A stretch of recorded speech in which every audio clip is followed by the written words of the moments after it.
porque tenemos religiosamente la costumbre de juzgar a la gente de acuerdo al Antiguo Testamento sin preguntar qué piensa Jesús o qué dice Jesús.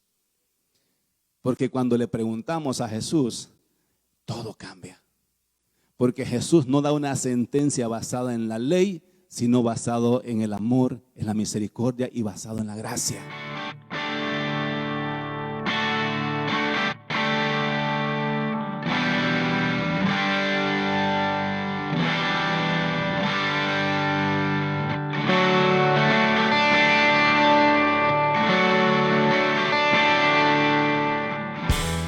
Bienvenidos cada uno de ustedes, de los que siempre se conectan a través de las redes sociales. Les mandamos un abrazo virtual, un apretón de manos. Y desde acá los que estamos, ¿qué tal si les regalamos un aplauso a todos los miembros de casa que están conectados y a los amigos en diferentes estados, en diferentes ciudades del área? Saludamos a los de Hagerstown, a los de Germantown, Baltimore, a los de Westminster, Riverdale, donde quiera que se encuentren. La verdad que tenemos familias en todas las áreas, en todas las ciudades del área metropolitana.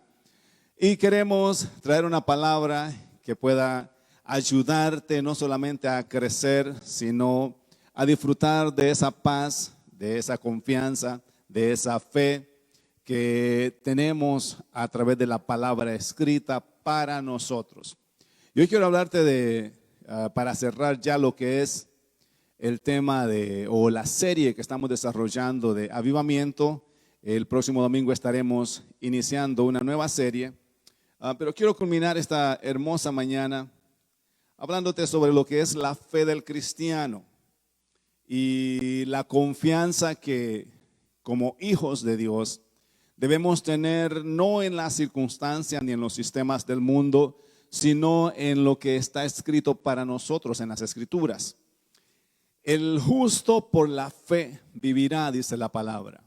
Y a veces hemos confundido esta expresión con el hecho de vivir de la misericordia. Vivir de misericordia y vivir por fe son dos cosas totalmente diferentes.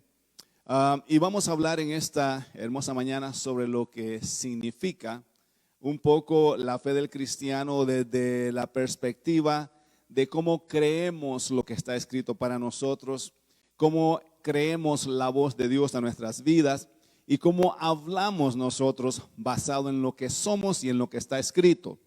Porque necesitamos estar conscientes de que la fe no solamente te ayuda para creer lo que la Biblia dice, sino que te ayuda para hablar correctamente con relación a todo lo que pueda rodear tu vida. A pesar de las circunstancias, cuando hay fe, hay un vocabulario diferente a cuando no hay fe.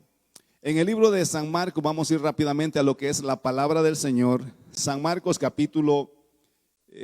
vamos a leer el capítulo 16 y vamos a leer del versículo 9 en adelante. Y este es un pasaje que, para darte como un poco de trasfondo de lo que está pasando, es una parte donde Jesús ya ha resucitado y Jesús se aparece a diferentes personas, pero los discípulos no creen que en realidad Jesús resucitó. Y eran seguidores de Jesús, eran discípulos, eran los apóstoles de Jesús. En muchas oportunidades Jesús había dicho: yo voy a morir, pero el tercer día voy a resucitar. Pero pareciera que ellos le habían dicho: sí, cómo no, thank you, right. Pero en su espíritu no habían creído esa palabra. Tanto así de que cuando en realidad sucede, eso los sorprende a ellos, como que es esa forma de decir amén a veces de las congregaciones cuando ni siquiera creen lo que el pastor está diciendo. El Señor nos va a bendecir, amén, pero en realidad es una reacción y no una palabra en fe. O sea, decimos amén como parte de cómo motivar al predicador, para que el predicador se motive, para que el predicador sienta que le estamos entendiendo y que le estamos escuchando, y para emocionar un poco al que está predicando. Pero en realidad muchas veces quizás no creemos a ciencia cierta lo que el predicador está impartiendo. De esta manera Era un poco parecido a lo que sucedía con los apóstoles. Jesús había hablado de su resurrección, de su muerte. Ellos habían dicho amén, pero en realidad no lo habían creído. Dice así el versículo 9. Habiendo pues resucitado Jesús por la mañana, el primer día de la semana apareció primeramente a María Magdalena, de quien había echado 7 demonios. Yendo ella, lo hizo saber a los que habían estado con él, o sea, refiriéndose a los apóstoles, que estaban tristes y llorando. Ellos, cuando oyeron que vivía y que había sido visto por ella, no le creyeron. O sea, no solamente que Jesús había hablado que iba a resucitar, ahora hay una mujer que dice que Jesús ya resucitó, pero no le creyeron. Han de haber dicho, bueno, esta muchacha o esta señora está como un poco triste, o está demasiado melancólica, o está extrañando a Jesús demasiado y ahora se está imaginando que Jesús resucitó. O por último, a lo mejor los 8 demonios que Jesús le echó se le volvieron a entrar y está diciendo cosas que no son ciertas. Pero después apareció en otra forma a 2 de ellos que iban de camino y yendo al campo. Ellos fueron y les hicieron saber a los otros, ni aún así, y aún a ellos les creyeron. Finalmente se apareció a los 11 mismos, estando ellos sentados a la mesa, y les reprochó su incredulidad y dureza de corazón, porque no habían creído a lo que le habían visto resucitado. Y les dijo, id por todo el mundo y predicad el evangelio a toda criatura. El que creyere y fuere bautizado será salvo, mas el que no creyere será condenado. Y estas señales seguirán a los que creen.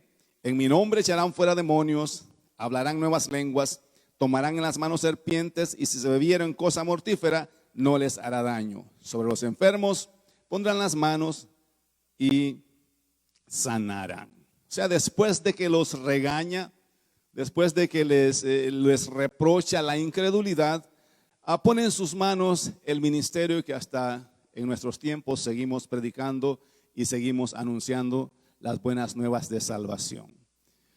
¿Qué es la fe del creyente? ¿Qué significa la fe del creyente? Porque este es un tema muy predicado, muy de cierta forma hasta un poco clásico, hablar de la fe del creyente, la fe que salva, la fe que sana, la fe que restaura. Y miramos la fe como el ingrediente que necesitamos para operar grandes milagros, para operar cosas sobrenaturales. Y miramos la fe como la de Pedro, que caminó en el agua, y decimos, wow, esa sí era fe. O sea, ninguno de nosotros nos atrevemos a intentarlo. Y miramos la fe como esa fe que resucita muertos. Pero ¿qué tal la fe para creer la palabra que está escrita para nosotros?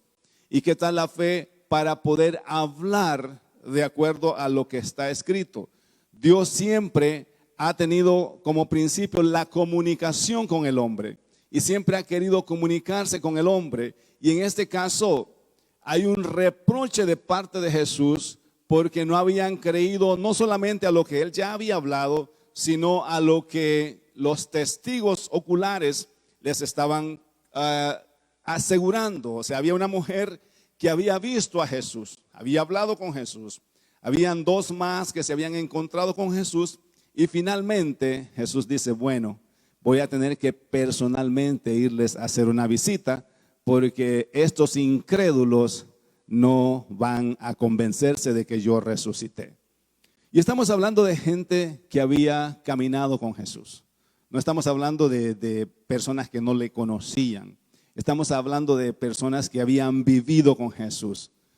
Puedes imaginarte, habían sido formados con Jesús. Jesús había depositado todo lo que en él había, en ellos, su conocimiento, su enseñanza, su tiempo. Y a la final terminan siendo incrédulos y no creyentes. A veces me pregunto si examináramos a ciencia cierta entre las congregaciones cuántos son creyentes de verdad y cuántos están en la iglesia por años pero que siguen dudando de quién es Dios y de lo que es Dios. ¿Cuál sería la estadística? ¿Cómo aparecerían los números al final? De todos los que estamos en las congregaciones, de todos aquellos que que decimos creer en Dios o profesamos una fe en Cristo, en una estadística real, ¿cuántos de verdad creemos lo que está escrito para nosotros? ¿O simplemente hemos aprendido a adoptar un estilo de vida un poco religioso, familiar en las congregaciones, pero en el fondo quizás no creemos todo lo que la Biblia dice para nosotros?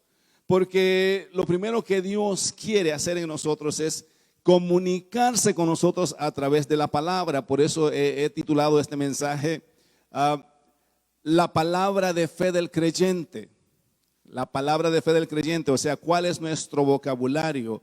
No quiero hablar mucho de la fe que hace milagros, porque esa es una de las fe quizás más predicada. Pero ¿qué tal la fe para creer lo que la Biblia dice de mí? ¿Qué tal la fe de poder entender que Dios tiene un propósito para mi vida y que a través de ese propósito voy a crecer, voy a caminar, y que todo lo que está escrito de parte de Dios para mi vida es porque Dios tiene un plan y un propósito para mí, y Dios no se equivocó cuando escribió esto para nosotros? Dios dice a Hebreos capítulo 1, versículo 1 al 4, voy a darte este otro pasaje. Dice que Dios, habiendo hablado muchas veces y de muchas maneras en otros tiempos a los padres por los profetas, en estos tiempos o en los postreros días nos habla por medio de su Hijo, a quien constituyó heredero de todo y por quien asimismo hizo el universo, el cual, siendo el resplandor de su gloria y la imagen misma de su sustancia, y quien sustenta todas las cosas con la palabra de su poder, habiendo efectuado la purificación de nuestros pecados por medio de sí mismo, se sentó a la diestra de la majestad en las alturas, hecho un poco superior a los ángeles, cuanto heredó más excelencia o más excelente nombre que ellos. Dios siempre ha amado la comunicación con el hombre. Su palabra es sinónimo de autoridad, gobierno y vida. La palabra de Dios siempre ha significado autoridad, ha significado gobierno y ha significado vida. En los tiempos del Antiguo Testamento, Dios tenía una forma de comunicarse con el hombre.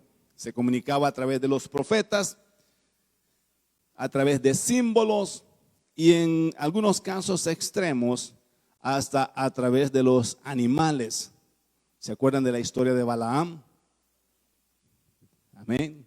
Donde una burra o burro, la Biblia no dice qué sexo era el burro o la burra, pero dice que Dios le abrió la boca al asno y le hizo una pregunta a Balaam: ¿por qué me golpeas? Interesante, ¿verdad? Todo el tiempo te he servido, todo el tiempo te he obedecido. O sea que no era tan burra, era obediente la burra. Porque a veces cuando los niños no obedecen les decimos: sos un burro. O queriendo decir que son desobedientes. Pues esta burra no era tan burra porque habla a través de Dios diciendo que había sido obediente hasta lo último, que nunca le había desobedecido. Y Balaam, en su ceguera, se pone a discutir con la burra y termina siendo él el más burro que la burra. Bueno, analizando ese pasaje. Entonces, Hebreos dice que en los antiguos tiempos o en el Antiguo Testamento, Dios ha hablado con el hombre de diferentes maneras, no solamente a través de los profetas, incluyendo una burra, ¿verdad? Eso es lo que está diciendo el pasaje, que Dios ha usado todo para poderse comunicar con el hombre a través de los símbolos.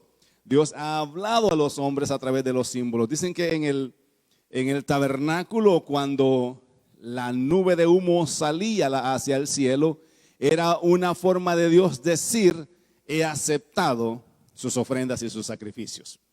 Y el pueblo afuera del tabernáculo se regocijaba, hacían fiesta, porque Dios les acababa de decir a través del humo que sus ofrendas y sus sacrificios habían sido aceptos. Qué bonito como Dios se comunica con el hombre, ¿verdad? Dios siempre ha tenido ese vocabulario de diferentes formas para que el hombre pueda entender de que Dios sí es un Dios que habla. En nuestros tiempos tenemos personas todavía discutiendo si Dios habla o Dios no habla, o si eso es verdad, o si es parte de la imaginación de las personas, o parte de una personalidad doble, cualquiera que sea lo que la ciencia se inventa, porque los científicos no creen en la palabra del Señor, o sea, no creen que Dios habla, pero la historia nos dice de que Dios en los antiguos tiempos se comunicaba con el hombre de diferentes formas. Con Moisés hablaba directamente y con los demás profetas también. La Biblia dice, y vino la voz de Dios al varón, y vino la voz de Dios, o sea, no explica en detalles cómo era esa voz, pero sí entendemos que era Dios hablando. Como Dios habla en nuestros tiempos. Hebreos dice que ahora la forma de Dios comunicarse con nosotros es a través de su Hijo, lo que significa que todo lo que ahora está escrito en la palabra del Señor, yo lo tengo que filtrar a través de Jesucristo. Cuando yo hago un lado a Jesucristo y me voy al Antiguo Testamento y comienzo a leer los escritos de Moisés y de los profetas, sin tomar en cuenta cómo Jesús mira esa circunstancia, voy a entrar en un error, y por eso es que tenemos tantas equivocaciones en la interpretación correcta de la palabra del Señor, porque ahora el Antiguo Testamento lo tengo que mirar a través de Jesucristo. O sea, Jesucristo es el que tomó los profetas, tomó el sistema antiguo, cumplió todo lo que estaba en la ley, y ahora tenemos una relación con Cristo a través de todo lo que está escrito. Amén. Entonces, siempre que leemos el Antiguo Testamento, necesitamos preguntarnos, ¿cómo mira Cristo este pasaje? ¿Cómo lo interpretaría Jesucristo? O sea, ¿qué dice Jesucristo de lo que está pasando? Porque cuando miramos el sistema antiguo sin Cristo, vamos a darnos cuenta de que el hombre siempre tenía un juicio equivocado con relación a lo que sucedía. Por eso es que los fariseos, cuando le trajeron a la mujer que estaba en adulterio, se llevaron una sorpresa grande. Porque le dijeron, esta mujer la hemos encontrado en el acto mismo del adulterio, y la ley de Moisés nos manda a que la apedreemos. ¿Qué dices tú? El error más grande de los fariseos fue haberle preguntado a Jesús lo que él pensaba. Mejor la hubieran apedreado y hubieran cumplido con la ley y tranquilo, nunca, no hubiera habido ningún problema. Pero el asunto y la situación cambia cuando preguntas, ¿qué piensa Jesús de esto? Mis hermanos, muchos cristianos estuviéramos mejor si en vez de hacer un juicio basado en la ley, le preguntáramos a Jesús, what do you think about this?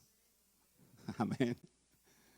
Porque tenemos religiosamente la costumbre de juzgar a la gente de acuerdo al Antiguo Testamento sin preguntar qué piensa Jesús o qué dice Jesús.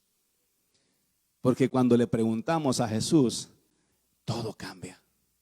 Porque Jesús no da una sentencia basada en la ley, sino basado en el amor, en la misericordia y basado en la gracia. Ese fue el error de los fariseos, y eso fue la bendición de la mujer pecadora. Si estos hombres no se hubiesen equivocado de esa manera, la mujer estaba condenada a muerte. Porque la ley mata, pero la gracia vivifica. Entonces, cuando vamos a leer el Antiguo Testamento, lo que Hebreos está diciendo es esto mismo.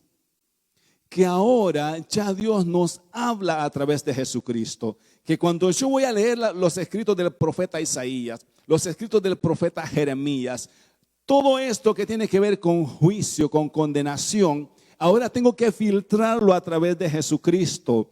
Y eso es lo que me va a traer la revelación y la interpretación correcta de todo el Antiguo Testamento. Una de las cosas que cambió la vida de todos los cristianos en la iglesia primitiva fue el entender correctamente los escritos bíblicos, entender correctamente el Antiguo Testamento. Entendamos que en los tiempos de la iglesia primitiva no existía el Nuevo Testamento. Lo que les transformó la vida a estos cristianos fue el entender correctamente los escritos del Antiguo Testamento. Eso es lo que les cambió la vida. Ahora nosotros malinterpretamos y decimos o cuando malinterpretamos la gracia, podemos pensar que, bueno, ya lo del Antiguo Testamento ya no existe, ahora nos regimos por el Nuevo. No es así. El Nuevo lo que nos da es una revelación correcta de lo que está escrito en el Antiguo. Esa misma revelación tuvieron los cristianos de la iglesia primitiva sin tener las cartas como base para guiarse. Simplemente entendieron correctamente el Antiguo Testamento. Tenemos a un Pablo que desmenuzaba el Antiguo Testamento y encontró la gracia en todos los escritos. Por eso es que Pablo dice, todas las escrituras han sido inspiradas por Dios y son útiles para enseñar, para redarguir, para corregir, para instruir al hombre correctamente, a fin de que el hombre sea perfecto, enteramente preparado para toda buena obra. ¿De qué escrituras está hablando si el Nuevo Testamento no existía? Está hablando del Antiguo Testamento. O sea que yo puedo vivir y transformar mi vida con el Antiguo Testamento cuando lo veo a través de Cristo. Porque Cristo es el que me trae la revelación. Porque Cristo es el que dijo, oíste que fue escrito ojo por ojo y diente por diente. Oíste que fue escrito, no matarás. Y comienza Jesús a interpretar correctamente lo que estaba escrito a través de la gracia para que ahora nosotros no seamos condenados por la gracia, sino que vivamos libres por la gracia. Si alguien te pide que lleves un bulto por 1 milla, llévaselo por 2. Y esa era una ley romana sobre los judíos. El soldado romano llevaba una maleta y encontraba a un judío, tenía todo el derecho de decirle al judío, llévame esta maleta hasta donde voy. Y el judío no podía decir que no. Entonces los judíos querían que Jesucristo viniera y los liberara de todo eso. Pero Jesús viene y les empeora la situación. No solamente tengo que llevársela 1 milla, tengo que llevársela 2. O sea, el romano me está pidiendo que le lleve un bulto 1 milla y ahora yo tengo que cargar y Jesús me está diciendo que vaya y se lo lleve 2. O sea, está totalmente erróneo este mensaje, no tiene nada que ver con la ley. Pero Jesús les está diciendo no, porque ahora esa milla extra te va a liberar de toda opresión. Ya no lo vas a hacer por ley, lo vas a hacer por agradar al soldado romano que te pidió que lo llevaras. De eso se trata la gracia. Ya no hacemos nada por ley, se trata todo lo que hacemos para agradar a aquel que nos llamó a su reino. Amén. Entonces ahora tenemos la palabra escrita a través de Jesús. Ahora tenemos lo que Dios habló, tenemos que interpretarlo a través de lo que Jesús ha hablado. ¿Qué dice Jesús de todo lo que está escrito en el Antiguo Testamento? Te he mencionado algunos puntos de la ley, pero en San Juan capítulo 6, versículos 60 al 64, Jesús se mete en un problema grave con los judíos ortodoxos. Porque lo que Jesús hizo fue literalmente empujarlos a todos al barranco, hablando en un sentido figurado. San Juan capítulo 6, versículo 60. Al oír las palabras, muchos de sus discípulos dijeron, dura es esta palabra. ¿Quién la puede oír? Sabiendo Jesús en sí mismo que sus discípulos murmuraban de esto, les dijo, ¿esto os ofende? Pues que si viereis al Hijo del Hombre subir a donde estaba primero. El Espíritu es el que da vida, la carne para nada aprovecha. Las palabras que yo os he hablado son espíritu y son vida. Pero hay algunos de vosotros que no creen, porque Jesús sabía desde el principio quién era o quiénes eran los que no creían y quién le había de entregar. Estamos hablando quizás de Judas, de Tomás, que era el incrédulo, no sé cuántos más apóstoles andaban con Jesús, decían amén, pero no creían lo que Jesús enseñaba. El hablar con fe y la confesión positiva no son la misma cosa. Quiero detenerme un poco a lo que Jesús estaba refiriéndose. En este capítulo 6, Jesús tiene un debate profundo con los judaizantes cuando Él habla del pan de vida. Para los judíos el pan que había venido del cielo era el maná, que estaba en el arca del pacto. Y un día Jesús se para en medio de todos los sombrerudos, bueno, no usaban sombrero, en medio de todos los ortodoxos. Y les dice, ese pan que ustedes tienen en el arca del pacto, ese soy yo. El que come de mi cuerpo tendrá vida eterna. Y esto, imagínate la ofensa para esta gente, porque ese era su pan sagrado. Y luego que Jesús comienza a devorar todo este sistema religioso y comienza a darle la explicación correcta de todo lo que ellos hacían, de lo que practicaban y de lo que estaba escrito. La voz de Dios a través de Jesucristo siempre te va a dar la interpretación correcta de lo que está escrito y de lo que la Biblia dice y de los símbolos que encontramos en el Antiguo Testamento. Era exactamente lo que estaba sucediendo en este caso. Jesús se enfrenta y mira todo el ritual, toda la liturgia que ellos hacían y les dice, yo soy el pan vivo. Wow. Ese pan que ustedes tienen dentro del arca del pacto, lo único que hace es representarme a mí. La razón por la que ese pan no se ha engusanado ni se ha echado a perder por siglos y siglos y siglos es porque es una representación mía. Y yo soy el que vivo para siempre. Yo soy el alfa y la omega. Yo soy el principio y el fin. O sea, por eso es que ese pan que está en el arca del pacto no se les ha arruinado, porque es un símbolo que representa mi vida, pero ahora ya no lo necesitan. Ahora está el verdadero pan frente de ustedes. Eso les voló los sombreros a todos. Les voló los sesos. Porque cuando le traes una palabra reveladora a la gente religiosa, eso es lo que pasa. No puede ser, no. Hemos creído esto por miles de años. He creído esto desde que estaba niño en la iglesia. Esto es lo que me enseñaron. Y ahora ese pastor raro viene a decirme que eso no es así. No. Fue exactamente lo que pasó en la mente de los judaizantes y en la mente de los mismos apóstoles que estaban con Jesús. Hemos leído esta palabra y me la predicaron de que el evangelio es duro y que hay que predicar la palabra dura en la iglesia. Porque leyeron esto que los apóstoles dijeron, dura es tu palabra, Señor. Entonces hay que maltratar a las congregaciones porque la palabra es dura, pero eso es totalmente erróneo. Lo que les parecía duro a los apóstoles y a los judaizantes era aceptar que habían estado equivocados por miles de años.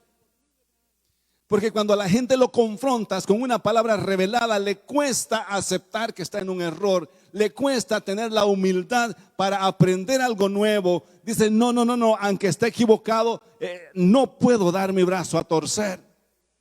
Ya llevo 40 años en el evangelio y ¿cómo es que ahora voy a aprender algo nuevo? Pues era exactamente lo que estaba pasando. Jesús les estaba trayendo la revelación correcta del maná que ellos tenían en el arca del pacto. Pero ellos no querían aceptar que ese pan era simplemente un símbolo, una figura que representaba al verdadero pan, al verdadero cuerpo que ellos tenían presente. ¿Por qué voy a estar mirando una figura cuando tengo la realidad presente en mí? Religiosamente tenemos figuras y no hemos mirado la realidad presente. Es como que yo esté en mi casa, en mi cama, abrazando la fotografía de mi esposa y mi esposa al lado.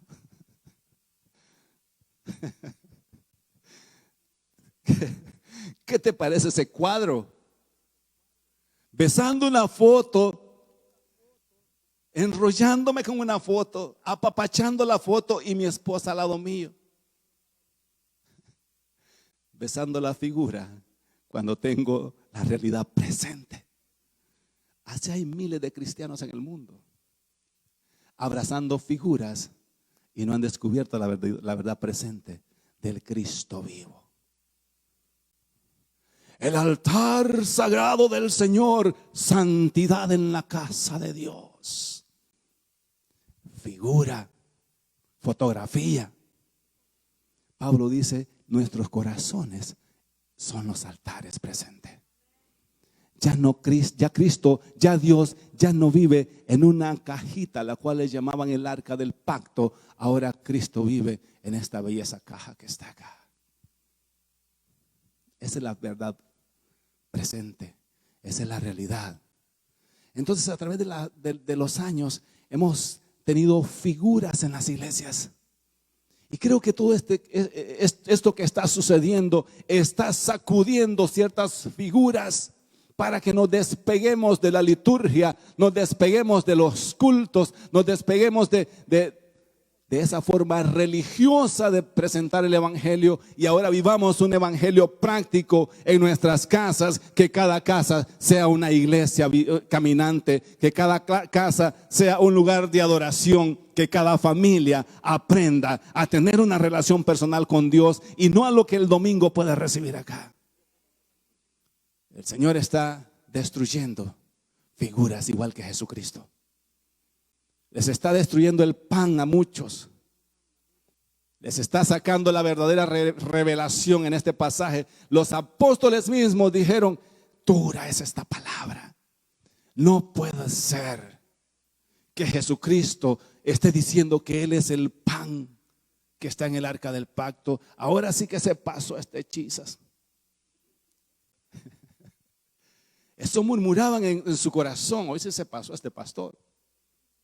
Man, what happened to Jesus today? Esta palabra es dura de creer. Creo que eso necesitamos en nuestros tiempos. Entender la parte revelada de las Escrituras. Ahora, cuando hablamos en fe de lo que está escrito para nosotros, destruimos todo simbolismo, destruimos toda figura y hablamos de una verdad presente de quienes somos ahora en Cristo. La gente ha confundido hablar en fe con todo lo que tiene que ver con el positivismo y la repetición de palabras, la confesión positiva. Hermano, diga soy sano, sano, sano, sano, sano. Ya no repito, o yo no repito la palabra escrita para llegar a creer. Yo creo y después hablo. Esa es la posición correcta del cristiano. Creí, por lo tanto hablé. No practicamos las Escrituras como un acto de superstición. Declaramos con autoridad lo que el rey ha dicho. Ahí está el problema. El Salmo 91, hermano. El que habita el abrigo del Altísimo morará bajo la sombra del Omnipotente. Diré yo a Jehová, esperanza mía, mi Dios mío, ¿en quién confiaré? Caerán a tu lado 1000 y 10.000 a tu diestra. Y lo tenemos en nuestra almohada. Si yo tenía un cuadro de eso, yo estoy hablando de mí mismo. Tenía el Salmo 91 pegado a mi almohada y ahí lo repetía antes de irme a acostar. Y creemos que la repetición de palabras de una forma supersticiosa activa la protección de Dios. O voy a repetir soy sano hasta que lo crea que soy sano. No, declaro que soy sano porque creo lo que está escrito. No repito algo para creerlo, lo hablo, por eso lo creo, por eso lo hablo. Ese es el patrón bíblico. El cristiano no tiene que repetir palabras para llegar a creer algo. El cristiano tiene que creerlo en su corazón y basado en esa palabra, creo y hablo. Creo y hablo. Entonces ahora nuestro vocabulario y nuestras oraciones cambian totalmente. Sigo creyendo que la oración del cristiano debería de ser 20% de lo que me pasa, presentárselo al Señor, y un 80% escuchar la voz de Dios con relación a mi vida. Porque Jesús dijo, los paganos, los gentiles, ellos piensan que por una repetición constante de sus oraciones Dios les va a escuchar. Pero ustedes no sean así. Ustedes vayan, enciérrense y su Padre que está en secreto les responderá en público. Porque cuando ustedes vienen a su Padre, ya su Padre sabe de qué cosas ustedes tienen necesidad. La pregunta es, ¿qué sentido tiene venirle a contar mis problemas a Jesús cuando ya Jesús lo sabe? Entonces, ¿para qué? Porque la gente ha confundido la oración con un reporte de todo lo que me sucede para el Señor. Darle un reporte de todo lo malo que me está pasando y de lo malo que le está pasando al vecino y lo malo que le está pasando al pastor y a la iglesia. Cuando la oración tiene que ser una palabra de autoridad declarando lo que ya está escrito para mí y escuchar lo que Dios quiere decirme. Estaríamos mejor si nos calláramos y dejáramos que Dios hable. Amén. Amén. Entonces, no pronunciamos las escrituras como algo supersticioso. Declaramos con autoridad lo que el rey ha dicho. En los tiempos antiguos, cuando el rey daba un edicto, el pregonero se iba a las aldeas, se bajaba de su caballo y decía: así dice el rey Henry VIII en su escrito y en su dictamen. Y no estaba diciendo: ¿será que lo que el rey dijo es verdad? Vamos a desenrollar este librito. ¿Y cuántos creen que esto es del rey? No, eso es lo que somos nosotros, pregoneros de una verdad escrita. Lo que el rey dice, eso es. ¿Cuántos han visto los 300? Llegan los mensajeros del rey, antes que los tiraran al pozo, por supuesto, y dijeron: esto es lo que dice el rey, Gran Jerjes, para esta ciudad. Les vamos a perdonar la vida, pero tienen que pagarnos taxes, impuestos, van a trabajar para nosotros, van a ser esclavos. Y el rey de la ciudad dijo: prefiero morir de pie que vivir de rodillas ante un rey. Pero esa es la posición del cristiano ante las circunstancias. Somos pregoneros de lo que el rey ha dicho. No estamos implorando misericordia o perdón o preguntándole a la gente: ¿será que qué usted piensa de lo que dice la Biblia? ¿Qué pienso que es la verdad? ¿Qué pienso que es para mí? Que si la Biblia dice que soy salvo, soy salvo. Que si la Biblia dice que Dios me va a bendecir, me va a bendecir. La Biblia dice que soy bendito en Cristo, soy bendito en Cristo. La Biblia dice que Él pagó por todas mis enfermedades, lo creo, lo vivo. De esa es la forma que el cristiano tiene que pararse. Eso es hablar en fe. Eso es usar el vocabulario escrito en fe y no vivir hablando de acuerdo a lo que sucede alrededor. O sea, mi vocabulario es la expresión sonante de lo que soy en Cristo. No un lamento de frustración por lo que no puedo ser. Mi vocabulario en Cristo, o sea, es la voz sonante de quién soy. Yo tengo que hablar basado en quién soy, en lo que la Biblia dice que soy y no en lo que quisiera ser o esos vocabularios a veces frustrados de que, bueno, pobrecito yo. Si no hubiese sido por mi padre, hoy estuviera en otro lugar, o por mi madre.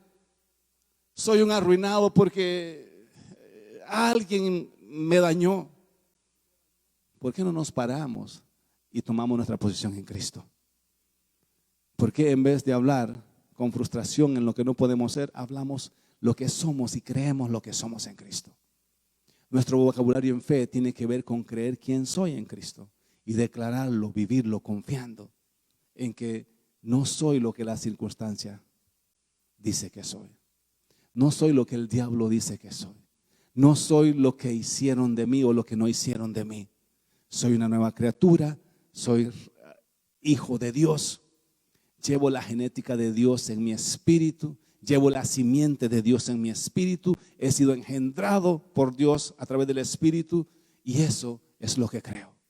Somos sus hijos. Valemos más que el oro, valemos más que la plata. Entonces, esa es la forma que necesitamos hablar. Esa es la forma que necesitamos creer. Y cuando se trata de compartir el evangelio con alguien, de esa es la manera que tienes que compartirlo. Porque Jesucristo dijo: vayan por todo el mundo y prediquen este evangelio a toda criatura. El que creyere será salvo, mas el que no creyere, lamentablemente, la incredulidad es sinónimo de condenación. Jesús no dijo ni siquiera, bueno, el que se arrepienta de sus pecados, el que no haga nada malo. No, dijo el que creyere, porque la salvación es algo que se obtiene por fe y por creer en Él. Aún en el Antiguo Testamento encuentro a un hombre que supo hablar basado en quién era.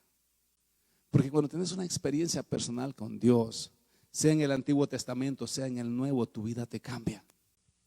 Los hombres del Antiguo Testamento que tuvieron un encuentro personal con Dios, la vida les cambió. Y eso no ha cambiado, eso sigue siendo igual. O sea, lo que te transforma es esa experiencia personal con Dios, en donde tu vida no vuelve a ser la misma, porque entiendes primeramente quién tú eres y lo mucho que Dios te ama. No puedo hablar como un derrotado cuando he entendido todo el amor de Dios para mi vida. Si hay algo que necesitas atesorar en tu corazón, es el hecho de que Dios te ama por encima de las circunstancias, por encima de tu comportamiento, por encima de lo que el diablo puede haberte hecho. El amor de Dios está por encima de todo eso. Dios nos ama, Jesucristo te ama. Y cuando entendemos el amor de Dios en nuestras vidas, cambia nuestro vocabulario. Cuando lo creemos, porque el problema es que a veces la gente no cree que Dios lo ama tanto. Piensa que Dios me ama, bueno, que el amor de Dios es algo así como variable, es algo dependiendo de cómo me porté, es algo que está relacionado con mi comportamiento. Si le busco bastante, me ama bastante, pero si no le busco, no me ama mucho. Pero el amor de Dios no tiene nada que ver con cuánto yo lo busque, Él me ama igual. Obviamente el acercarme a Él me ayuda a vivir de una forma más sabia y de una forma más bendecida. Quiero que leamos el Salmo 116, y con esto vamos a estar cerrando lo que es la enseñanza de esta mañana. En el libro de Salmos encontramos la historia de David, en donde David encuentra en realidad el amor de Dios y la confianza en la cual tenemos que vivir una vez que le conocemos y una vez que hemos descubierto quiénes somos en Cristo. Dice el salmista: amo a Jehová. ¿Cuántos aman a Dios? Pues ha sido mi voz, pues ha oído mi voz y mi súplica. Dios siempre nos escucha, porque ha inclinado a mí su oído. Por tanto lo invocaré en todos mis días. Me rodearon ligaduras de muerte, me encontraron las angustias del Seol. Angustia y dolor había yo hallado. Entonces invoqué el nombre de Jehová diciendo: oh Jehová, libra ahora mi alma. Clemente es Jehová y justo. Sí, misericordioso es nuestro Dios. Jehová guarda a los sencillos. Estaba yo postrado y me salvó. Vuelve, oh alma mía, a tu reposo, porque Jehová te ha hecho bien. Esta palabra la tenemos que subrayar. Necesitamos hablarle así a nuestra alma angustiada. Pues tú has librado mi alma de la muerte, mis ojos de lágrimas y mis pies de resbalar. Andaré delante de Jehová en la tierra de los vivientes. Creí, por tanto hablé. Esta tiene que ser nuestra posición. Primero creemos y después hablamos.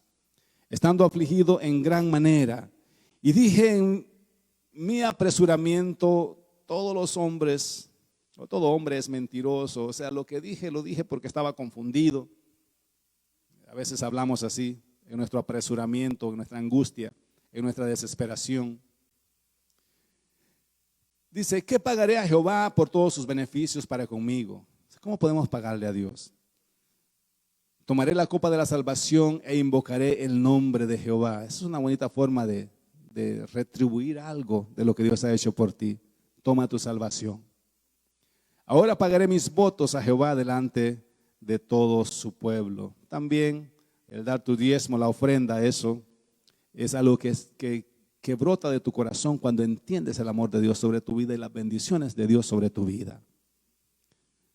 Estimada es a los ojos de Jehová la muerte de sus santos. Oh Jehová, ciertamente yo soy tu siervo, siervo tuyo soy. Mira cómo habla la gente que está segura de quién es. Hijo de tu sierva, tú has roto mis prisiones. Te ofreceré sacrificio de alabanza e invocaré el nombre de Jehová. A Jehová pagaré ahora mis votos delante de su pueblo, en los atrios de la casa de Jehová, en medio de ti, oh Jerusalén. Aleluya. Ese es el vocabulario que en estos tiempos necesitamos tener. Un vocabulario de seguridad, un vocabulario de confianza, un vocabulario de fe, sabiendo que no hay nada con que podamos pagarle a Dios todo lo que Él ha hecho con nosotros, pero Él ha sido misericordioso con nosotros. Él ha sido bueno. Eso es tener una palabra de fe en el creyente. Eso es que podamos hablar basados en quienes somos. Eso es hablar con fe, no fe en resucitar muertos, fe en creer quién soy delante de Dios. Fe en creer cómo Dios me mira. Y cuando veo este salmo digo yo, wow. Si todos los cristianos habláramos así, si todos los cristianos nos posicionáramos en ese punto de que Dios nos ama y que Él no nos va a desamparar.